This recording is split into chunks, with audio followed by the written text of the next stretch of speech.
नमस्कार, आप देख रहे हैं GBN 24 न्यूज। मैं हूं राशि और आइए खबरों की शुरुआत करेंगे।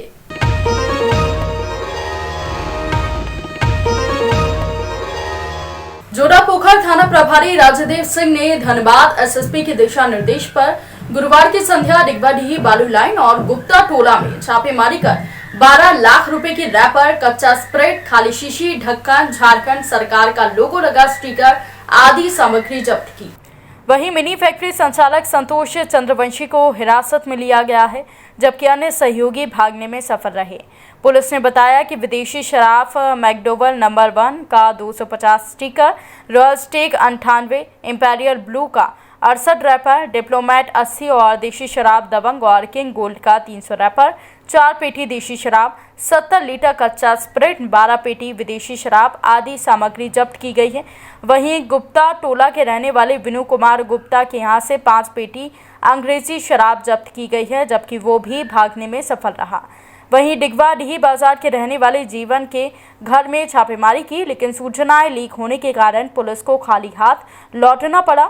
इसके अलावा पुलिस ने 3 घरों में छापेमारी की, लेकिन कुछ हाथ नहीं लगा। थाना प्रभारी राजदेव सिंह का कहना है कि उच्च अधिकारी के निर्देश पर छापेमारी की गई है। अवैध शराब निर्माताओं के खिलाफ छापेमारी जारी रहेगी और जांच कर कार्रवाई की जा रही है। सिंदरी DSP अजीत कुमार सिन्हा ने दूरभाष पर बताया कि डिगवाडीह में अवैध शराब की लगातार शिकायतें मिल रही थी। जोड़ापोखर पुलिस ने जाल बिछाकर पर्दाफाश करने में सफलता हासिल की है।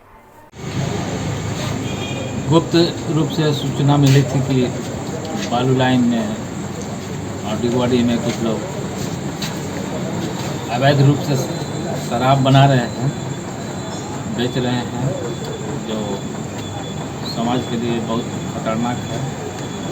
और हम लोगों को पहले से भी मधुपुर चुनाव और वेस्ट बंगाल में जो चुनाव चल रहा है उसके लिए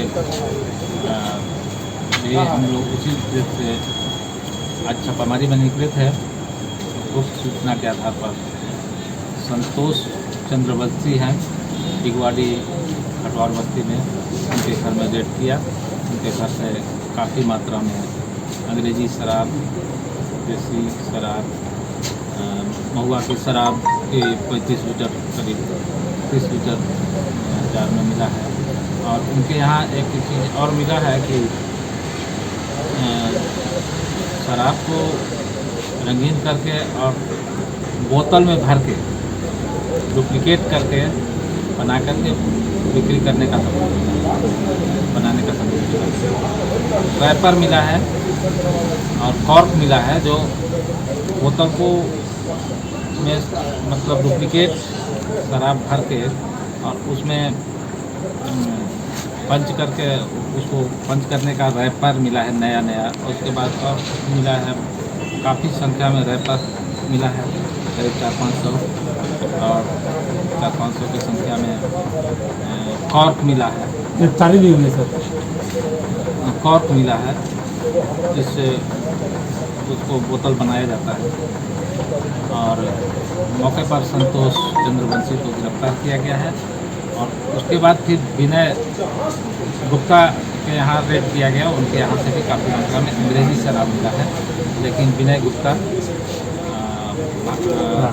फरार हो गए। लगभग कितने की शराब होगी सर?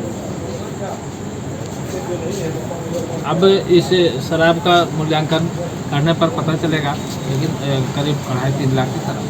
सर, जोड़ापोखर थाना अंतर्गत कई होटलों में भी बैठाकर शराब पिलाया जाता है, इस पर उस पर अंकुश लगाई जा रही है। पेट्रोलिंग के माध्यम से, छापामारी के माध्यम से और सूचना प्राप्त होती है। जनता का भी फोन आता है, उसके आधार पर कार्रवाई हमेशा की जाती है। पहले भी शराब पकड़ा गया है और लोगों पर कार्रवाई की गई है और आगे भी कार्रवाई की जाएगी। अवैध शराब माफियाओं के खिलाफ लगातार पुलिस की कार्रवाई चलेगी। इस तरह के जो अवैध शराब का जो निर्माण कर रहे हैं, जिससे काफ़ी नुकसान होने की संभावना है, ऐसे लोगों को मेरा संदेश है कि वे होशियार हो जाए, अन्यथा आपके विरुद्ध इसी तरह की कार्रवाई की। सर, इस शराब से लोगों की जान भी जा सकती थी, जिससे आप पकड़े अभी जिस तरह से लोग बना रहे थे। बिल्कुल सेवन करने से। हाँ, बिल्कुल, यह शराब नहीं है, यह तो एक तरह के डुप्लीकेट किया गया महुआ शराब और से मिला करके कुछ मिला करके केमिकल कलर मिला। केमिकल मिला करके बनाया जा रहा है।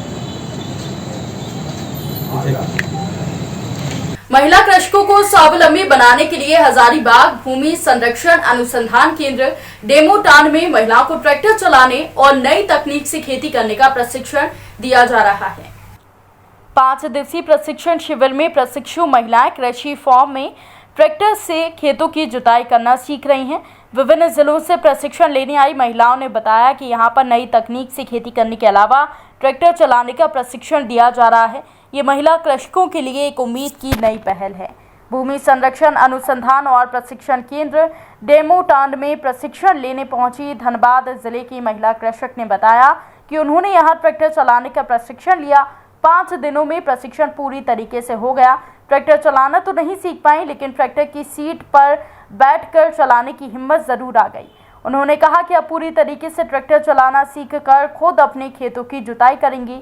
इसके अलावा बोकारो जिले से भी आई महिला कृषक समेत कई महिलाओं को ट्रैक्टर चलाने के अलावा समेकित कृषि प्रणाली, कृषि तकनीक, प्लास्टिक मल्चिंग, ड्रिप इरिगेशन से खेती, झारखंड की जलवायु में चाय, कॉफी, स्ट्रॉबेरी की खेती करने का प्रशिक्षण दिया जा रहा है। महिला कृषकों को ट्रैक्टर चलाने का प्रशिक्षण वहीं के पुलिस प्रशिक्षक के द्वारा दिया जा रहा है। 5 दिवसीय प्रशिक्षण के क्रम में अब तक सैकड़ों महिलाओं को ट्रैक्टर चलाने का प्रशिक्षण दिया गया है।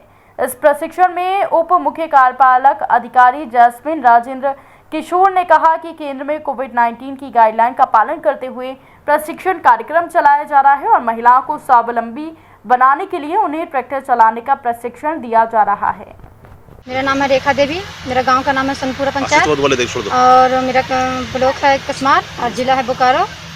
और पहले हम लोग घर में भैया लोग या हस्बैंड लोग या तो फिर जब से हम लोग का शादी हुआ तो पहले हम लोग सोचते थे घर से निकलने के लिए मौका नहीं मिलता था। अगर बिंदिया भी खरीदने रहता था तो हस्बैंड को बोलना पड़ता, जाइए मेरा बिना खरीद कला दीजिए।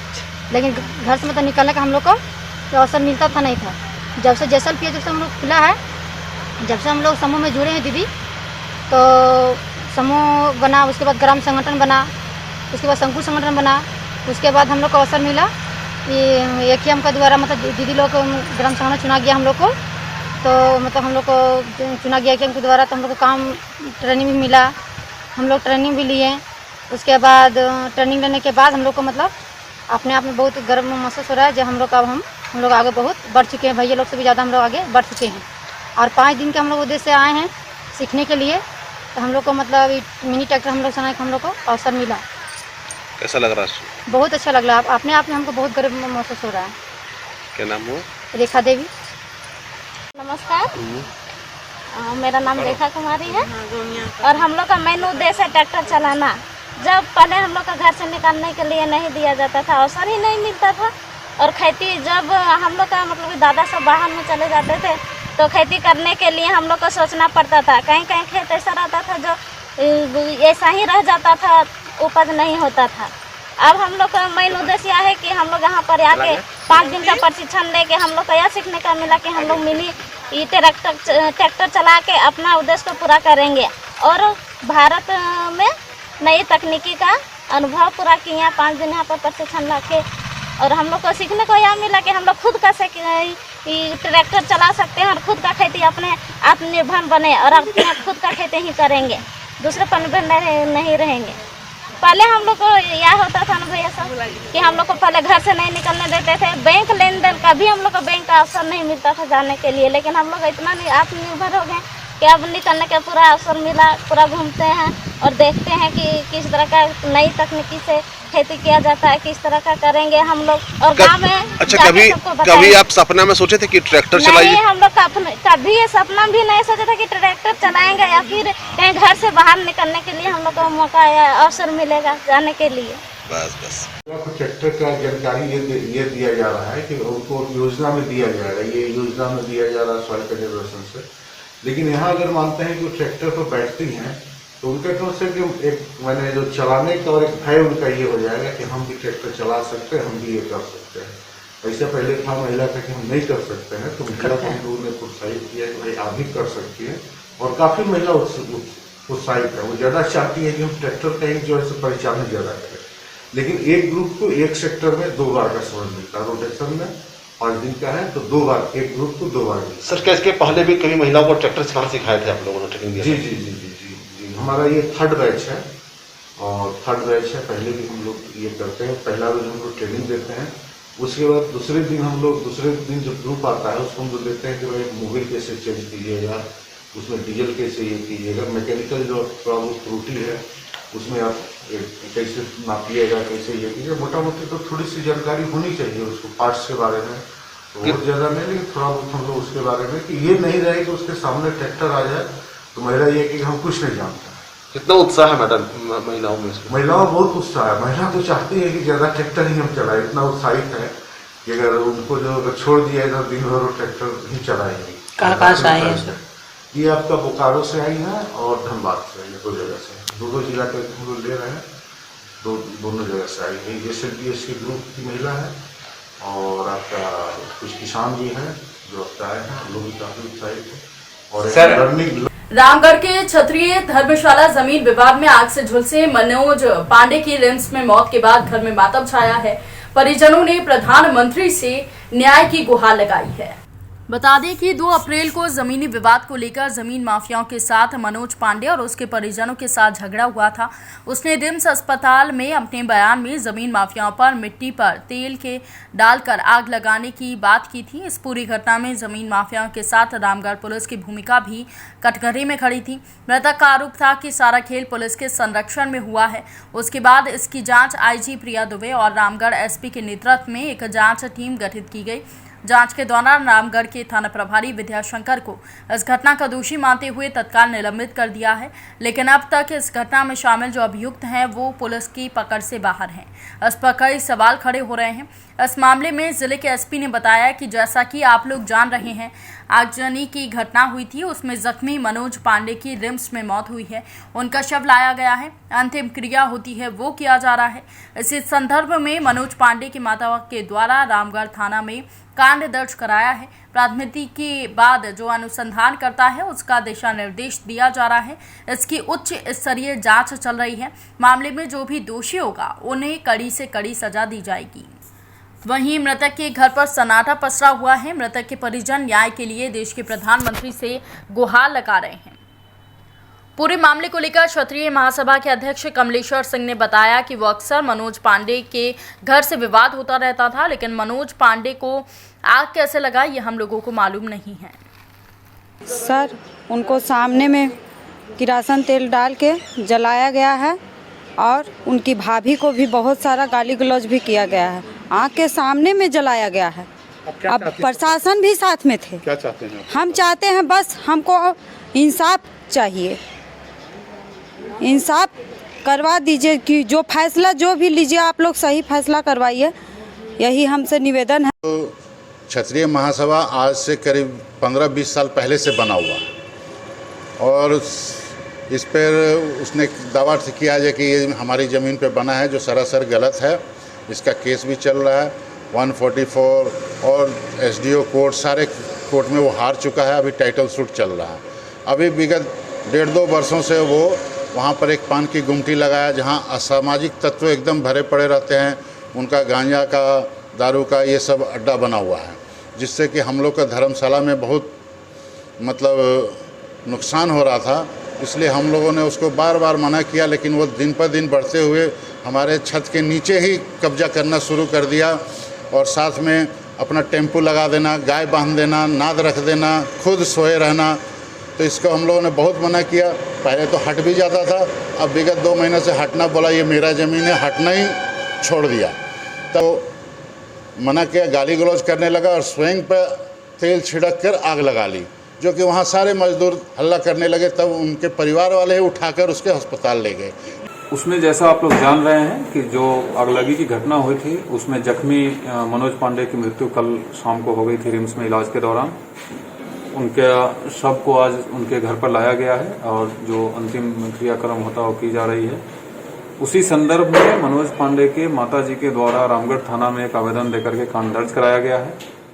प्राथमिकी के बाद जो अनुसंधान करता है उनको लगातार उचित दिशा निर्देश दिया जा रहा है। इसमें उच्च स्तरीय जांच भी कराई गई है SDPO रामगढ़ के द्वारा और पूरे मामले में हरेक बिंदु पर जांच की जा रही है और इस दौरान जो लोग भी दोषी पाए जाएंगे उन पर कड़ी से कड़ी कार्रवाई की जाएगी।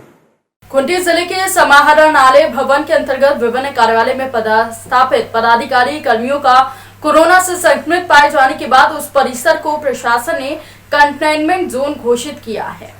इसमें 7 लोगों का पॉजिटिव आने के बाद जिला आपदा प्रबंधन प्राधिकरण की आपात बैठक ली गई। फिर एसडीओ हेमंत सती आदेश जारी कर समाहरणालय भवन में प्रवेश वर्जित कर दिया है। साथ ही उस परिसर में अन्य कार्यालयों और स्थलों को भी प्रवेश वर्जित कर दिया है। उनके आरपीएस उच्च विद्यालय के खूंटी के समीप NH 75E समाहरणालय के मुख्य द्वार के समीप उच्च कार्य विद्युत आपूर्ति प्रमंडल और खूंटी के कार्यालय भवन की चार दीवारी और समाहरणालय भवन के चार दीवारी तक के परिक्षेत्र को माइक्रो कंटेनमेंट जोन घोषित किया है। इस जोन के परिधि क्षेत्र अंतर्गत में एक स्थान पर किसी भी प्रकार का छोटा या बड़ा जमावड़ा समूह बनाने पर प्रतिबंध रहेगा। धार्मिक स्थलों की संपूर्ण गतिविधियां बंद रहेंगी। सार्वजनिक स्थलों में थूकना, शराब, गुटखा, तंबाकू आदि का क्रय विक्रय करना प्रतिबंधित रहेगा। वहीं सरायकेला खरसावां जिले के कपाली ओली क्षेत्र के गौस नगर में रहने वाली 19 वर्षीय युवती के साथ शादी का झांसा देकर यौन शोषण करने के आरोप में पुलिस ने पड़ोस के ही रहने वाले युवक मोहम्मद सद्दाब को गिरफ्तार कर जेल भेजा है। पीड़ित युवती को इलाज के लिए सरायकेला सदर अस्पताल भेजा है। पीड़िता के बयान पर कपाली ओपी पर मामला दर्ज किया गया है। पीड़िता ने युवक मोहम्मद सद्दाब के खिलाफ शादी का झांसा देकर पिछले 3 वर्षों से यौन शोषण करने का आरोप लगाया है। मंगलवार देर रात ग्रामीणों ने दोनों युवक युवती को आपत्तिजनक स्थिति में पकड़ा। ग्रामीणों ने दोनों युवक युवतियों को पकड़कर युवक के परिजन के पास ले गए। ग्रामीणों के समक्ष युवक मोहम्मद सद्दाब ने युवती से शादी करने की बात स्वीकारी, लेकिन अगले दिन बुधवार को वो शादी करने से इनकार कर दिया और घर से फरार हो गया। पीड़िता की शिकायत पर पुलिस ने आरोपी युवक को छापेमारी के दौरान गिरफ्तार किया और उसे जेल भेजा है। शादी करेंगे बोल रहा था, बहुत दिन से 3-4 साल से सकता है। कल भी फोन किया कि मिलने के लिए बुलाया, गए तो पकड़ा गया था लड़का।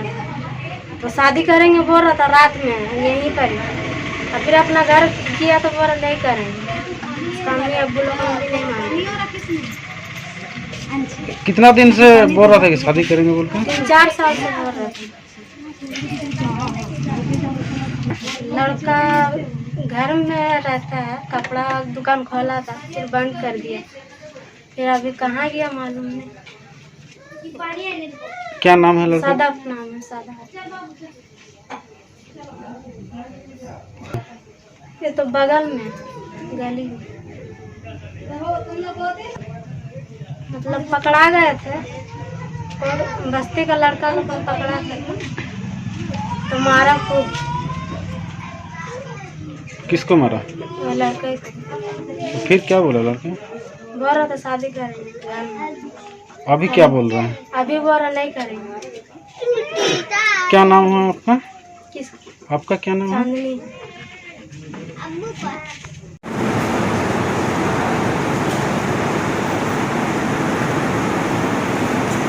कपाली में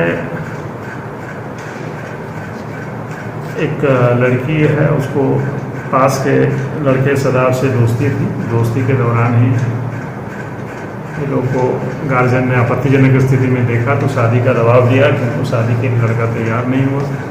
तो उपरांत लड़की ने आकर के थाने में मुकदमा दर्ज किया, जिसके आधार पर सदाब को गिरफ्तार कर भेजा गया। अनुसंधान चल रहा है। जो भी उसकी मुकदमे की जो भी फॉर्मेलिटीज़ है वो सभी की जाएगी। हमारे आज के बुलेटिन में फिलहाल इतना ही। और भी खबरों के अपडेट्स के लिए आप बने रहिए GBN 24 न्यूज के साथ।